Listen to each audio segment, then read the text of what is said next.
مثلہم، اب ان کی منافقوں کی مثال آ رہی ہے، اور یہ بات جو سمجھنے کی ہے وہ یہ ہے کہ ان کی مثال جو دی جا رہی ہے وہ اصل میں دی جا رہی ہے یہود کی۔ قرآن میں منافق اور یہود کا اکٹھے ذکر بہت ہے۔ کیوں؟ کیونکہ منافق جن مرضوں سے منافق گزر رہے ہیں، ان تمام امراض کا ذکر پوری تفصیل سے کس کی تاریخ میں ہے؟ بنی اسرائیل کی تاریخ میں۔ نفاق کا مطلب یہ ہے کہ آپ مسلمان تو ہو گئے، نبی کو تو مان لیا، ہدایت کو تو مان لیا، کتاب کو بھی مان لیا، لیکن ماننے کے بعد پھر الٹی حرکتیں، یہی منافق ہے۔ دل سے نہیں مانا، عمل سے نہیں، عمل سے بھی دکھاوے کے لیے، لیکن دل میں کچھ اور سامنے زبان پہ کچھ اور۔ یہ حرکتیں رسول صلی اللہ علیہ وسلم کے زمانے کے منافقوں سے پہلے کس کی حرکتیں تھیں؟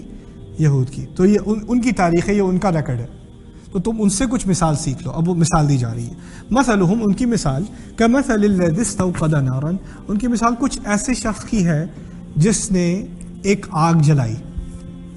اب ایک شخص ہے الذی استوقد نارا، اس بات پہ دھیان رکھنے کی ضرورت ہے، ایک انسان نے آگ جلائی۔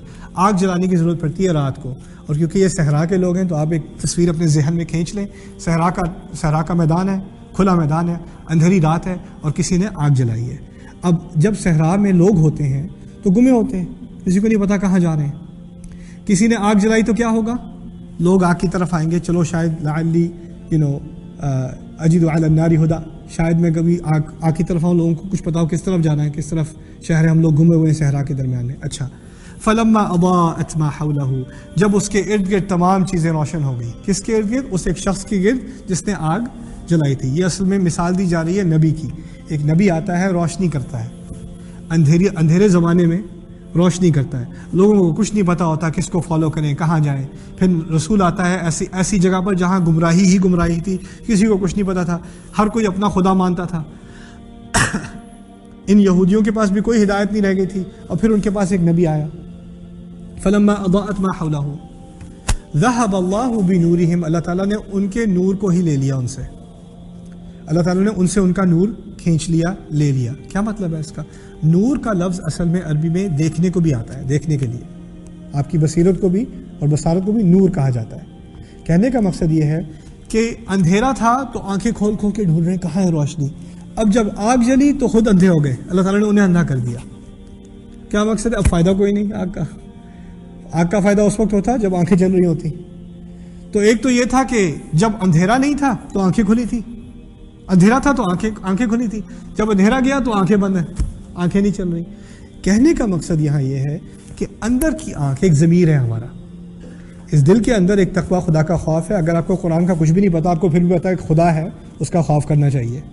آپ کو کوئی عربی نہیں آتی، آپ کو بڑی لمبی تفسیریں نہیں آتی، آپ کو ہزاروں حدیثیں نہیں یاد، آپ کو پھر بھی پتا ہے کہ اچھی چیز کیا ہے اور بری چیز کیا ہے، اتنی عقل ہر انسان کو ہے۔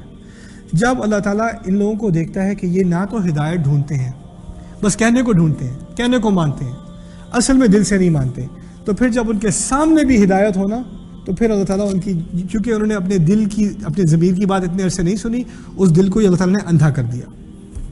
اب فائدہ کوئی نہیں، اب تم جتنی آیتیں پڑھ لو، جتنی تفسیریں پڑھ لو، جتنے حلقوں میں بیٹھ جاؤ، اب اندر سے اندھے ہو تو فائدہ ہی کوئی نہیں۔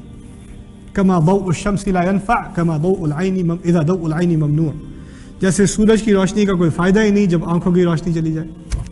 علی رضی اللہ تعالیٰ عنہ کہا کرتے تھے یہ منافق کا مسئلہ ہے تو روشنی کے ارد گرد کہیں، یعنی قرآن کے ارد گرد، قرآن کے حلقات میں ہے۔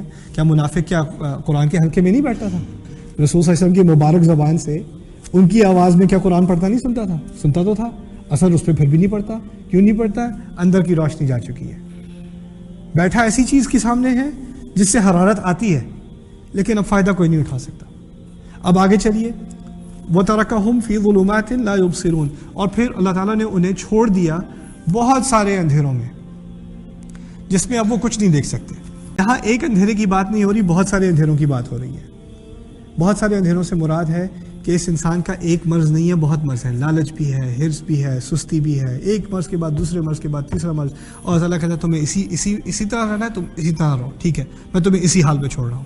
وَتَرَكَهُمْ فِي ظُلُمَاتٍ لَا يُبْصِرُونَ، تم نے ایسا رہنا تو رہو، کرنا ہے تو کرو پھر۔